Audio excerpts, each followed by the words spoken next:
Bugun to'liq uxlab qolibman do'stlar, ha? Yotoqda ishimga amal yo'q, ha?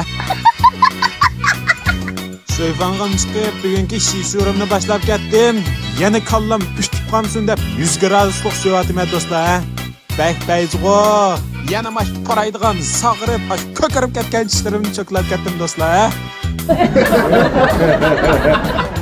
Biroq qoraydigan tishlarimni yuvayotgandan keyin hozir mash dodo chiqib, maylishib, kilolab mayuchilgan yuzimni bizning shirkatning Kaysu markasiga men aytishman. Maylishib ketgan yuzlarimni yuvib bo'lgandan keyin davomli kirpining tukida qo'shqaning tuklarda ko'p ketgan sochlarimni yana bizning shirkatning Kaysu markasiga shifo etishman. O'lim bak yaxshi jumol.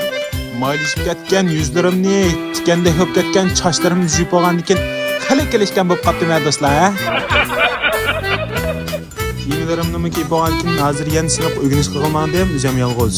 Qo'ldak mo'rab ketgan qo'sog'imni bir aslab qo'yay deb savsab oldim. Sinib kirsam, ballim yo'q. Yanalam bugungi o'rganishimni yana o'zim yolg'iz boshlab ketdim.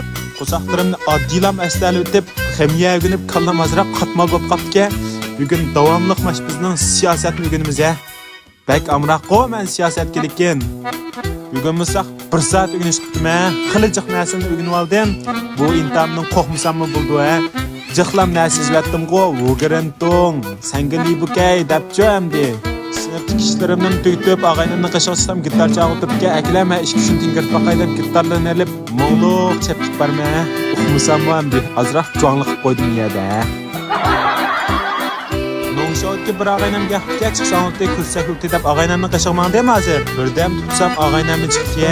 Adosh tamoq yaptili qo'zg'on bak ashti deb oshxonaga tokolag'ma yigilganga oddiylaman baqib qo'ydik-ku. Tamoqlarni yeb bu og'aynam bilan ahvolish bo'lib hozir ham bir og'aynam bilan ko'rish qilmandim, ha. Bu og'aylarim bilan ko'rishib hozir xishal mishtaq anzxonaq anzoyni qilmandik og'aynam bilan. Anzxonqimi kep, anzoynashni boshlab ketdik. Birinchi topni yana men chashdimi? Uqsilg'o. Azaldan kirmaydi men chashgan top. Amal yo'q, ha. Bak renji ekanman. Anzim o'ynab bo'lib hozir mishtaq minib ketdik maktab taraf qarab.